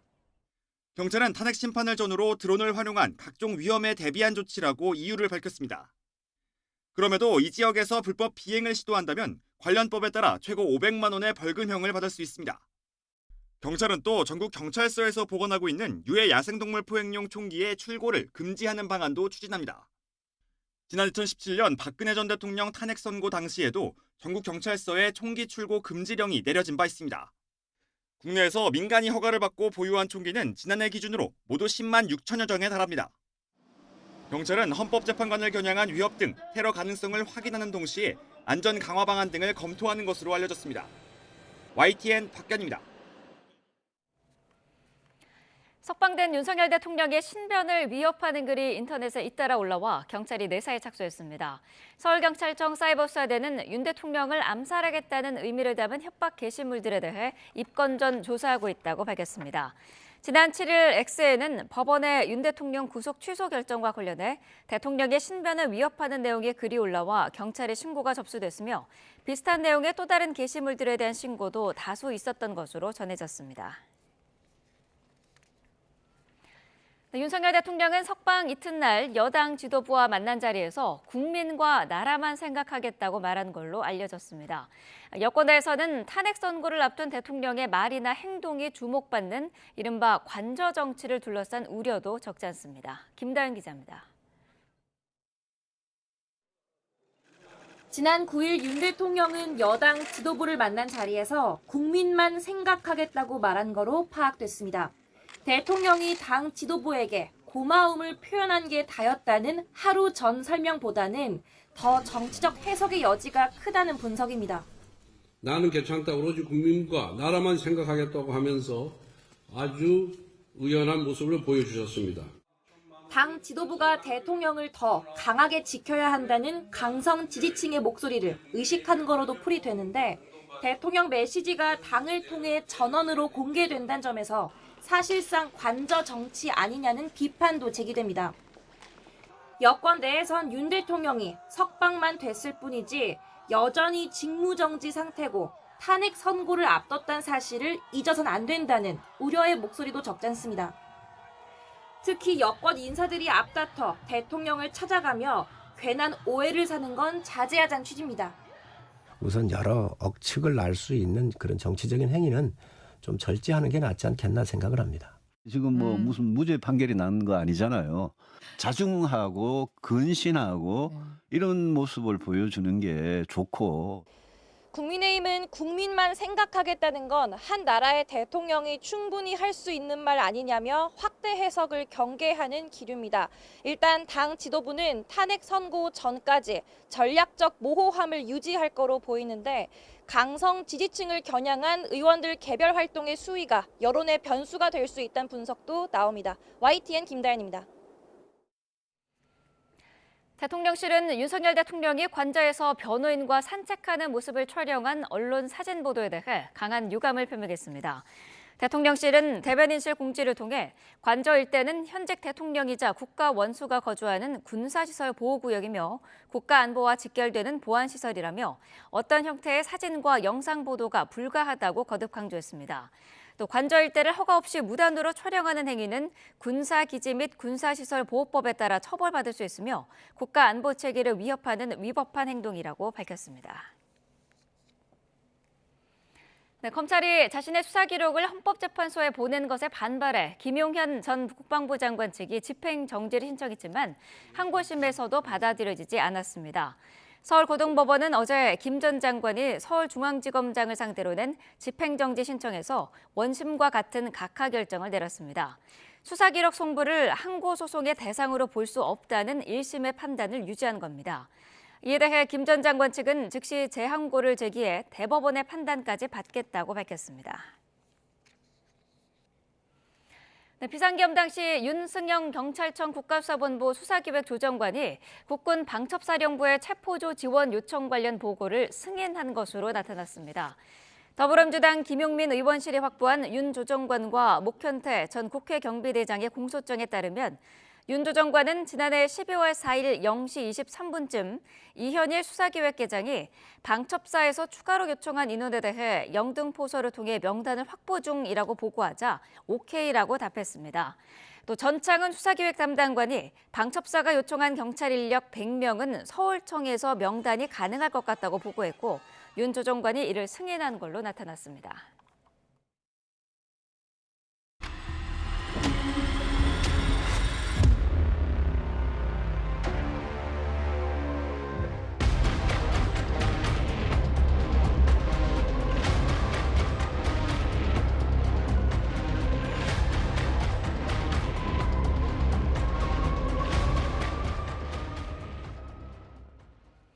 네, 매일 말이 바뀌는 트럼프 미국 대통령의 관세 정책에 대한 불안과 경기 침체 공포가 확산하면서 뉴욕 증시 3대 지수가 또 일제히 하락했습니다. 트럼프 대통령은 기업인들과 만나 관세 정책의 필요성을 강조하고 경기 침체 가능성을 전혀 생각하지 않는다면서 서둘러 진호에 나섰습니다. 뉴욕에서 이승윤 특파원입니다. 미국의 경기 침체 가능성을 부인하지 않으며 전환기에 있다고 말했던 트럼프 미국 대통령. 이에 뉴욕 증시가 출렁이자 이번엔 경기 침체 가능성에 대해 전혀 생각하지 않는다며 선을 그었습니다. You're going to have drops and markets are going to go up and they're going to go down. Yeah. But you know what? We have to rebuild our country. Our country has been stripped of its jobs, of its factories. 또 월가 은행 등 각계 기업을 이끄는 CEO들과 만나 재계의 불안 잠재우기에 나섰습니다. 관세 정책에 증시가 단기간 부정적으로 반응해도 장기적으로는 제조업 부활 등 경제에 더 큰 혜택을 가져올 것이라고 주장했습니다. 하지만 매일 오락가락하는 트럼프의 정책에 투자자들이 피로감을 느끼면서 뉴욕 증시 3대 지수는 일제히 하락세를 이어갔습니다. 경제 전문가들은 미국 경제의 기초 체력이 튼튼해 경기 침체 기미는 없다면서도 정책의 불확실성이 문제라고 지적합니다. That lack of certainty in the market is really kind of paralyzing consumers and businesses.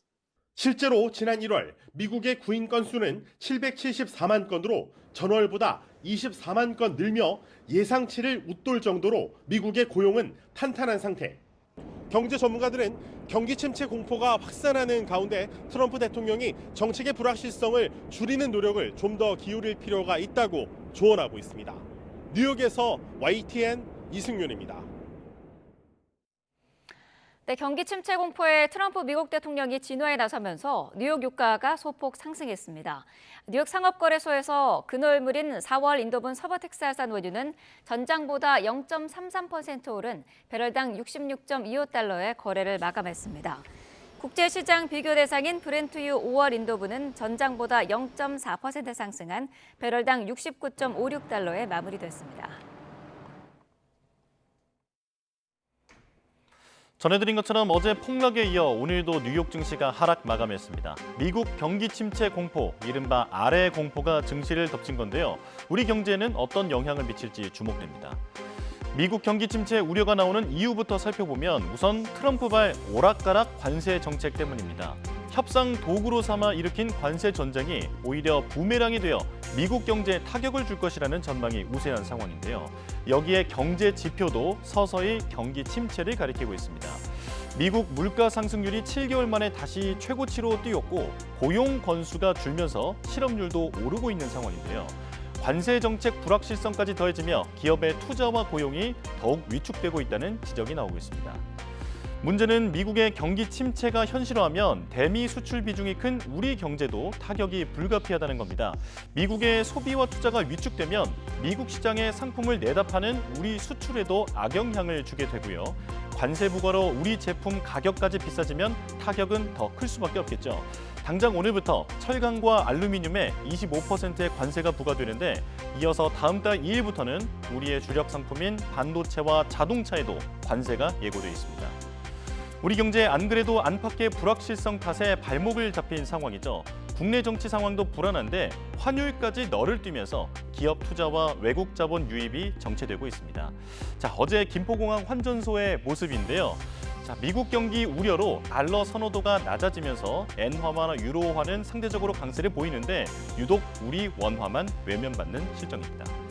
다만 경기 침체를 걱정하기에는 아직은 이르다는 시각도 있습니다. 미국 우선주의에 대한 스트레스를 소화하는 과정이다라고 봐야 한다는 분석인데요. 하지만 어느 쪽이든 우리가 기민하게 대응해야 한다는 점은 분명해 보입니다. 급변하는 정세 속에서 골든타임을 놓치지 않게 머리를 맞대야 할 때입니다. 트럼프 정부 들어서 뚜렷한 기회를 맞이한 산업도 있습니다. 트럼프 대통령의 관심을 보이고 있는 우리 조선업인데요. 미 의회에서 이 문제가 집중적으로 다뤄졌습니다. 한국에서 군함을 건조해도 될지를 놓고는 갑론을박이 이어졌습니다. 워싱턴 권중기 특파원입니다. 미 하원 청문회에서는 미국 조선업 쇠퇴로 인한 해군 전력 약화가 도마에 올랐습니다. 20년 전 6년 걸리던 군함 건조가 지금은 9년으로 늘었다며 중국 해군에 비해 경쟁력이 떨어질 수밖에 없다는 지적이 잇따랐습니다. 결국 첨단 조선 기술을 가진 한국, 일본과의 협력이 필수적이라는 데 입을 모았습니다. Reducing the labor hours needed to build the ship following the South Korean approach to design for producibility. 다만 한국에서 미국 군함을 건조해도 될지를 놓고는 의견이 분분했습니다. 최대한 동맹을 활용해야 한다는 의견과 군사력만큼은 해외에 의존해선 안 된다는 주장이 맞섰습니다. President Trump, he made a suggestion along those lines in an interview with the press, and it seems like the public would benefit from that. Would you agree generally that American treasure should be invested in American shipyards in the building of crucial vessels? 미국 싱크탱크를 찾은 최준경 국제투자협력 대사는 한국이 미국 군함 건조를 도울 의지가 있다는 점을 강조했습니다. Korea is ready and eager to assist the U.S. in increasing its naval vessels to maintain and strengthen the U.S. maritime supremacy in Indo-Pacific theater. 트럼프 대통령의 관세 압박이 이어지고 있는 가운데 조선업 협력이 관세 압박을 누그러뜨릴 카드로 사용될 수 있을지 주목됩니다. 워싱턴에서 YTN 권중기입니다. 조태열 외교부 장관은 미국 에너지부가 한국을 민감 국가로 분류하기로 했다는 것은 최종 결정된 것이 아니라고 밝혔습니다. 조 장관은 국회 외교통일위원회 전체 회의에서 주미 한국 대사관과 주한 미국 대사관을 통해 관련 사실을 확인한 결과 아직 확정된 게 아니라고 말했습니다. 또 이와 관련한 한미 간 사전 협의는 없었고 미 에너지부의 답변을 기다리고 있는 상황이라고 덧붙였습니다. 미국 트럼프 대통령이 경기 침체 우려에도 강력한 관세 정책을 예고하면서 투자 심리가 얼어붙고 있습니다. 어제 하락 마감한 우리 주식시장 분위기는 어떤지 개장 상황 살펴보겠습니다. 자, 하나은행 딜링룸 모습입니다. 어제 우리 증시는 미국발 경기 침체 불안에 급락 출발했지만 저가 매수세가 유입되면서 낙폭을 줄였는데요. 자, 오늘은 다행히 상승하면서 출발하고 있습니다. 코스피는 0.25% 오른 2,543포인트, 코스닥은 0.34% 오른 724선을 지나가고 있습니다. 자, 어제 외국인과 기관의 동반 매도세를 이기지 못하고 코스피가 1.28%, 코스닥은 0.6% 하락한 상황인데요. 오늘은 보시는 것처럼 상승 출발하고 있는 상황입니다. 자, 최근 뉴욕 증시가 큰 폭으로 조정받고 있지만 우리 증시는 상대적으로 선방하고 있는데요. 지난해부터 이어진 저평가가 아직은 해소되지 않아서 저가 매수가 대기하고 있다는 분석입니다. 자, 환율도 살펴볼 텐데요. 자, 환율은 원화 약세가 3일 연속 지속되면서 원달러 환율이 1,460원 가까이, 원엔 환율도 980원을 넘은 상황인데 오늘 환율은 소폭 하락하면서 1,454원을 지나고 있는 상황입니다. 지금까지 개장 상황 살펴봤습니다.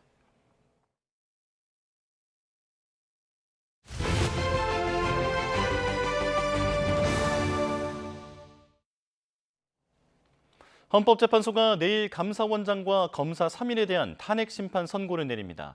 이로써 최우선으로 심리하겠다던 윤 대통령 선고는 후순위로 밀리게 됐는데요. 이유가 무엇이고 그렇다면 언제 선고를 내릴 건지 김광삼 변호사와 짚어보겠습니다. 어서 오십시오. 안녕하세요. 네.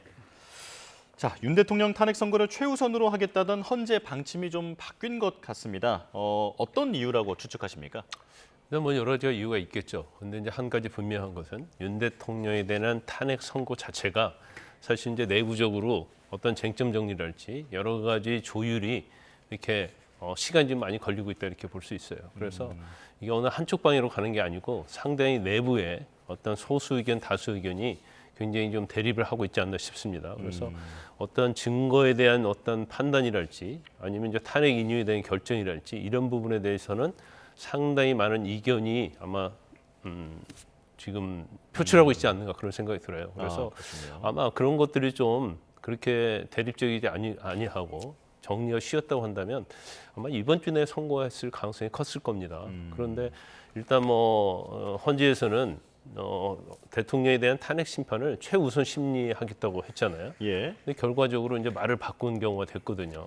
그러면서 이제 최재해 감사원장이랄지 이제 검사 3인에 대한 선고를 이제 내일 먼저 하겠다 그런 것은 먼저 이걸 언제까지 뭐 변론 종결됐고 시간이 지났는데 또 사안 자체가 간단하잖아요. 예. 근데 이걸 언제까지 갖고 있을 수가 없으니까 어차피 대통령에 대한 탄핵 결정 여부가 늦어지니까 이것부터 빨리 선고를 하겠다. 그러면 선고하고도 시간이 걸릴 가능성이 뭐 상당히 있지 않나 싶습니다. 아, 예.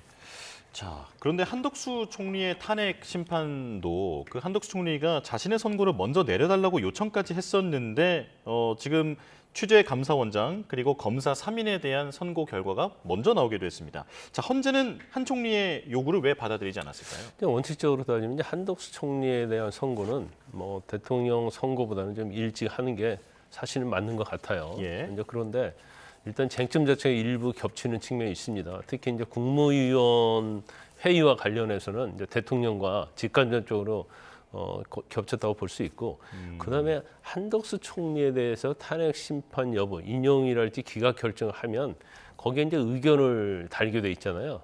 근데 그 의견에서 대통령과 관련된 부분에서 어떤 의견이 달리느냐가 사실은 대통령의 탄핵 결정과의 어떤 연관성을 예측해 볼 수 있는 그런 내용이 많아요. 예. 그러다 보면 한덕수 총리에 대한 탄핵 결정과 관련된 부분이 나오게 되면 윤 대통령의 탄핵에 대해서 어떤 식으로 갈 것인지를 또 추론해 볼 수 있기 때문에 굉장히 많은 논란이 좀 있을 겁니다. 그래서 제 개인적으로 볼 때는 한덕수 총리에 대해서는 윤 대통령의 탄핵 심판 결정을 할 때, 선고할 때 같이 할 가능성이 상당히 높지 않나 싶고요. 예. 또 경우에 따라서 이제 더 늦게 할 수도 있고. 그런데 이게 마냥 늦출 수는 없죠. 왜냐하면 윤 대통령에 대한 탄핵 심판 변론 종결보다도 한 한 6일 정도 앞서서 변론 종결을 했거든요.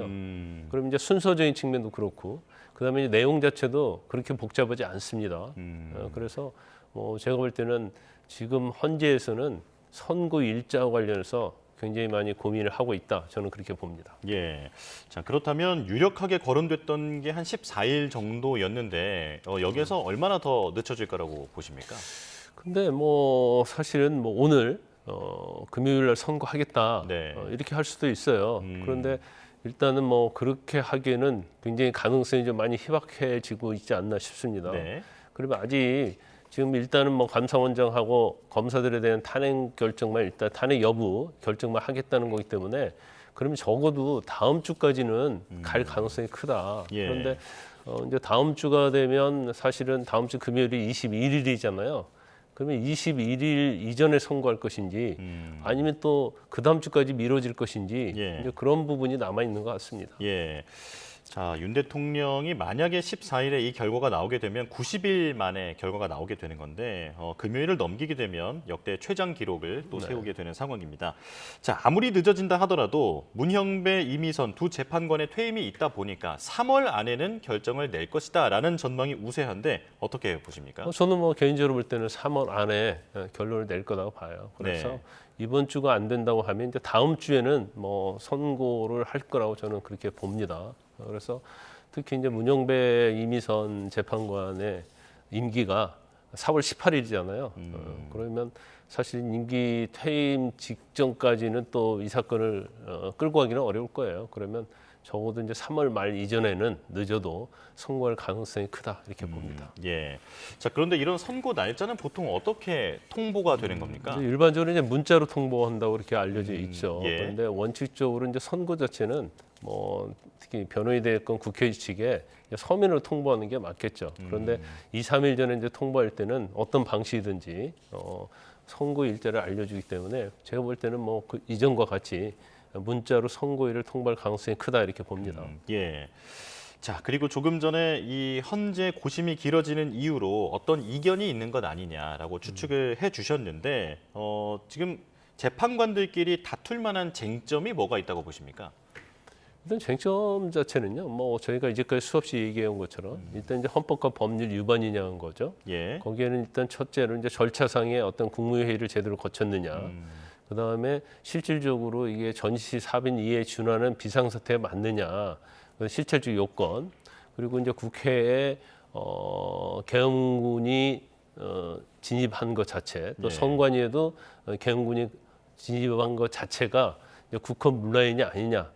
또 이제 체포 관련해서도 사실 대통령이 직접 지시를 했느냐, 또 지시하지 안 했다 하더라도 이게 계엄의 과정에서 일어난 일이기 때문에 당연히 어떤 계엄의 헌법 법률 위반에 있어서는 이게 영향을 미치느냐. 이제 쟁점이 우리가 그냥 내란죄 생각하면 간단한 것 같은데도 예. 이제 상당히 쟁점이 많습니다. 그런데 왜 그러냐면 이제 전체적으로 예를 들어서 인용, 기가 이렇게 판단한다 하더라도 제가 아까 말씀드린 것처럼 그 쟁점에 대해서는 헌재에서 결정할 때 판단을 해줘야 하거든요. 예. 그러면 이제 거기에 대해서 구체적으로 증거에 의해서 이런 걸 판단을 해줘야 하기 때문에 사실은 어느 쪽 기각이든 인용이든 가든 어떤 결정문에 있어서 이걸 잘 담아야 하고 자세하고 구체적으로 적시를 하기 때문에 이제 초안을 작성하는 데서는 시간이 상당히 많이 걸릴 것이다 이렇게 봅니다. 예. 자, 이런 가운데 윤석열 대통령 측이 변론 재개가 필요 없다라는 쪽으로 의견이 모이는 것으로 지금 알려지고 있습니다. 당초와 입장이 좀 바뀌는 건데요. 자, 지금 구속 취소가 되어 있는 지금의 상황이 나쁘지 않다라는 판단이 선 걸까요? 뭐 제가 볼 때도 그런 것 같아요. 그리고 아마 대통령 측은 기각 가능성에 굉장히 무게를 두는 걸로 보입니다. 예. 그래서 어차피 기각될 것 같으면 뭐 변론 제기를 할 필요가 있겠느냐 이제 그런 생각을 하고 있는 것 같아요. 그런데 일단은 뭐 변론 제기 신청한다 하더라도 아마 헌재에서 받아들여지지 않을 가능성이 크다 이렇게 봅니다. 예. 그리고 일단은 뭐 대통령에 대해서 이제 구속 취소 결정이 나왔잖아요. 그게 아마 상당히 이제 고무적으로 생각을 많이 할 거예요. 그런데 이제 헌재와는 뭐 사실은 이게 직접적으로 헌재 심판과는 관련이 없지만 사실은 뭐 간접적인 측면을지 경우에 따라서 이제 공수처와 검찰과 관련된 증거에 있어서 어떤 증거 능력에 있어서 이제 문제를 삼는 부분은 상당히 있거든요. 예. 그래서 아마 그런 부분은 서면으로 아마 주장을 이전에도 했었고 또 할 가능성이 크다 이렇게 보기 때문에 재개를 한다고 해서 시간은 좀 늦출 수 있지만 뭐 이게 대통령에게 유리하게 뭐 작용을 하느냐 이제 그 부분에서 이제 고민을 했을 거라고 보고요. 예. 또 하나가 이제 변론 재개 신청을 하면 사실은 뭐 헌재에서 받아주지 않을 가능성이 크지만 만약에 받아준다고 하면 이 헌재의 어떤 결정 자체가 더 늦어질 수 있어요. 그러면 지금 헌재의 재판관, 지금 후보자인 마은혁 재판 후보자에 대해서 지금 임명을 하느냐 안 하느냐 이게 굉장히 쟁점이 되고 있잖아요. 예. 그래서 만약에 헌재의 어떤 재판이 지연이 되면서 마은혁 후보자가 재판관으로 임명이 돼버리면 그건 대통령에게 불리한다고 생각도 할 겁니다. 그래서 만약 재판 자체를 재개해서 끄는 것이 대통령에게는 유리하지 않다 이런 판단했을 가능성이 크다고 봐요. 예. 자, 윤석열 대통령 측은 또 탄핵 후에 지지율이 상승했다라고 하는 그런 자료까지 헌법재판소에 제출한 상황이라고 합니다. 자, 이제 대통령이 지금 석방된 상황인데 이 여파가 이어지고 있는데요. 이 부분에 대해서 좀 짚어보겠습니다. 자, 김광상 변호사께서는 검사 출신이시기도 하고요. 네. 지금 현재는 변호사로 재직 중이신데 이 실무 혼란에 대해서는 어떻게 보시는지 궁금합니다. 그러니까 대검이 구속기간 계산을 종전대로 날짜로 계산하라. 라고 하면서도 가급적 신속하게 사건을 처리하라라고 지시를 했다고 하는데 이 검사들의 그 실무에서는 좀 혼란이 불가피할 것 같거든요. 어떻게 보십니까? 그렇다고 보죠. 일단 뭐 대검 입장에서는 사실 이제 법원에 이제 시간으로 구속 기간을 산정하는 거에 대해서 사실 이걸 수긍할 수는 없어요. 예. 그렇지만 이제 직시항고권을 포기했잖아요.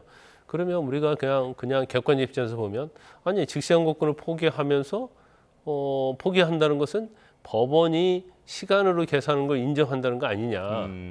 그러면 그렇게 해놓고 또 검찰에 대해서는 날짜로 계산해라. 그러면 이게 모순되는 것처럼 보이거든요. 그러니까요. 그런데 사실은 이제 엄밀히 따지보면 직시항고를 포기하는 이유가 시간으로 계산하는 게 맞다는 게 아니고 직시항고 자체가 유언이기 때문에 포기를 한 것이다. 이제 그런 논리를 가지고 있기 때문에 또 이게 또 모순이 되지 않다고 볼 수도 있어요. 그렇지만 이제 검찰의 입장에서 보면 만에 하나 구속이 된 상태에서 기소를 하는데 뭐 구속적 부심이랄지 체포적 부심이 들어왔어요. 그러면 그 시간을 이제는 법원에서 이미 한번 결정 난 사례가 있기 때문에 그걸 계산하지 않을 수 없다. 그러면 날짜로 계산하되 이제 시간도 계산해서 사실 법원에서 구속 취소 결정이 안 나도록 해야 하는 거예요.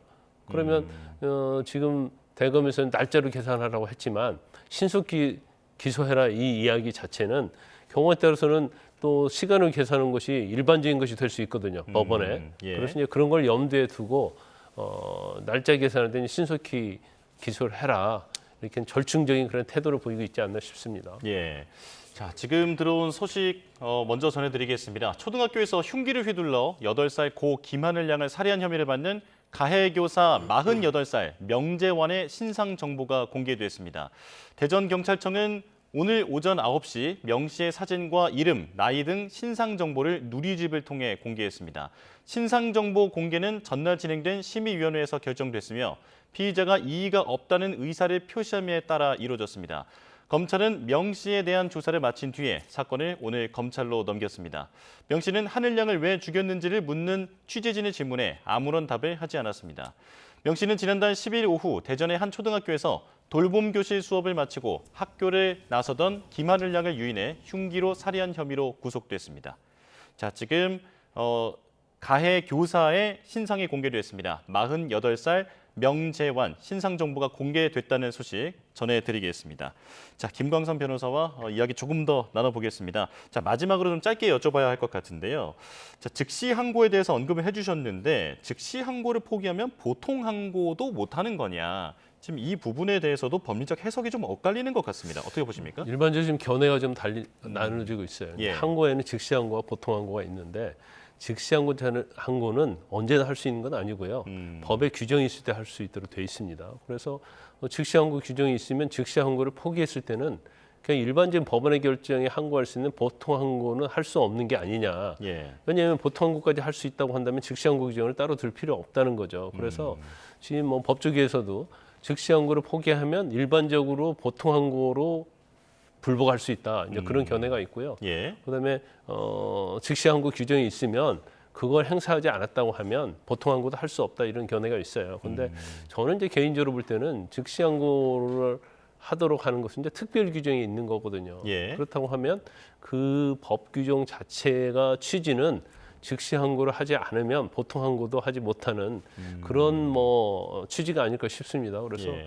이 부분 자체는 뭐 논란이 있기 때문에 이제 법원의 판결을 통해서 한번 결정이 나야지 이게 기준이 정해질 거라 이렇게 봅니다. 아니면 입법적으로 즉시 항구를 포기한 경우에는 보통 항구를 할 수 없다.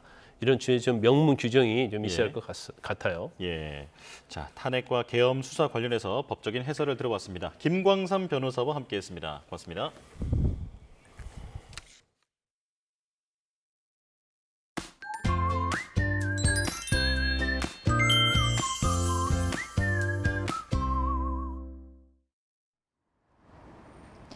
오늘도 날은 포근하겠지만 전국 하늘빛이 흐립니다. 오후부터 서울동 수도권과 영서 그리고 제주도에는 산발적인 비 예보가 들어있는데요.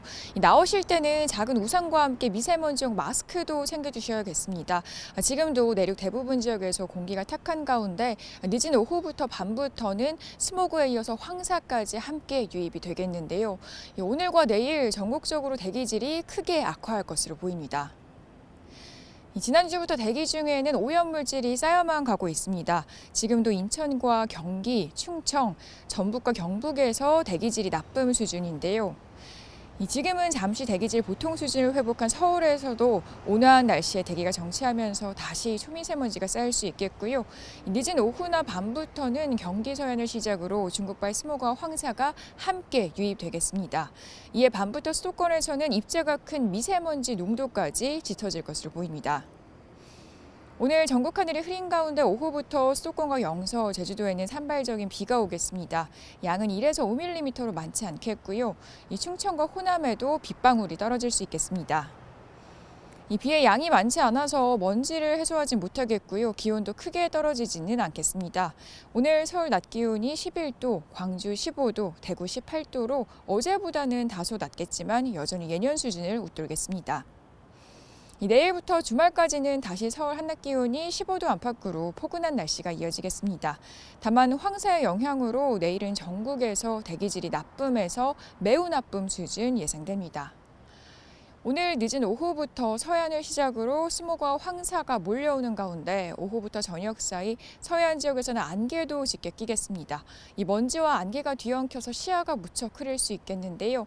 오늘 늦은 시간까지 바깥에 계신다면 미세먼지용 마스크 착용은 물론 운전하실 때 안전에도 유의해 주셔야겠습니다. 지금까지 서울 상암동에서 YTN 고은재입니다. 네, 뉴스업 수요일 순서 마칩니다. 내일 다시 뵙겠습니다. 고맙습니다.